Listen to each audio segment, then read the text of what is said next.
There's something about Big Stone Gap that just gets you. It got me. When people come here, I like to just walk them around the area because walking around downtown is quite a magical experience.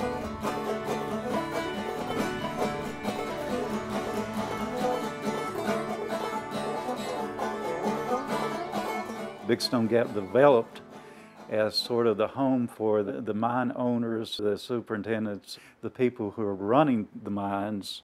They lived in the houses near the museum on Poplar Hill, and that's why you see the big, nice Victorian-type houses there. Coal mining was in its heyday, and people were relocating. I mean, by the time you pull in what they were calling Native Appalachians, African Americans, Italians, Poles, Slavs, and so on and so forth, all in one place, you suddenly blows apart your idea of what it means to be from here.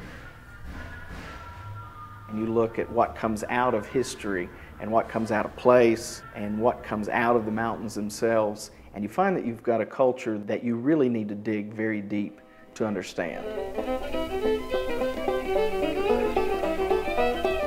You had 18, 19, and Benham, 22 different nationalities working those coal mines, even though maybe they couldn't communicate one-on-one with their languages, and people could sit on their porch on weekends and play music and sing.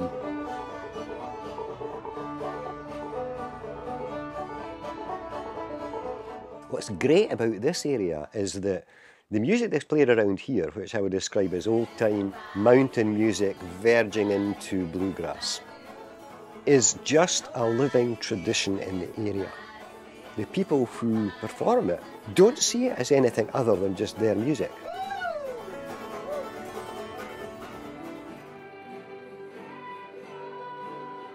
The mountain music school. I know several students who went could not play a lick, and they come back playing 3 and 4 songs, and that gets them started. It also gives something for our older people who know how to play. They get the chance to come in and teach the next generation, which is pretty cool too.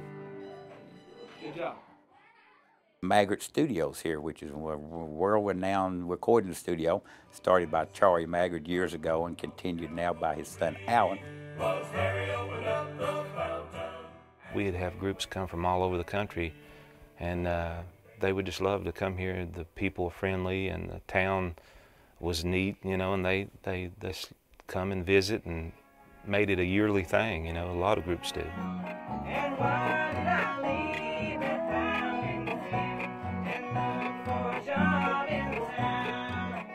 One of the things I always came to was gathering in the Gap if I could make it and we weren't playing somewhere. You kind of enter into a festival area. It feels like you've entered in another world. Oh, you've got all this great music and all these things to experience and explore.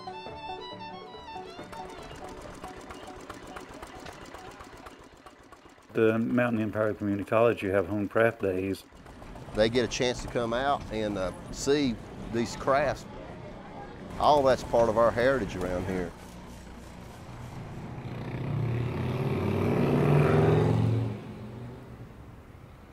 There's a community that's built up around the bookstore of interesting people, a wide variety of people. We started holding jam sessions and murder mysteries and just made up stuff to do. I know a good lawyer. All of the people who were coming into the bookstore, all of the funny things that were happening in town, I started writing them down. So there's now a book about the bookstore called The Little Bookstore of Big Stone Gap. Part of the appeal that brings people here is that literary connection. But they're coming in because they're fans of Adriana Trigiani. They've come to see the drama, Trail of the Lonesome Pine. You asked them lawmen to come up here? Well, they're good friends of Jack's. And besides, we always have a bushel of pretty girls with no one to dance with. The citizens here decided to start the Trail of the Lonesome Pine outdoor drama in 1964. And I think it's a love story. Everybody's kind of a sucker for a love story. She shows enormous promise. You know, of course, she's in love with you. A mining engineer who is not from here, who comes to the area and is kind of captivated by this young girl. People who played the part of children in it when they started are now playing, you know, the grandfathers and the grandmothers, and have been in it all the way through. I don't think there's any better way of learning than finding the characters in a town and talking to them. And let them tell you. They know almost everything about the place. Mutual Pharmacy has a cafeteria there. You know, you get run over if you don't move fast when church is over because everybody's going to Mutual Pharmacy, and they serve really, really good food. Monday is always soup, bean, and cornbread day. That's the T-bone steak of Southwest Virginia. There's only one table at the Mutual that will seat 6 people, and woe betide you if you try to take that table when the ladies are there.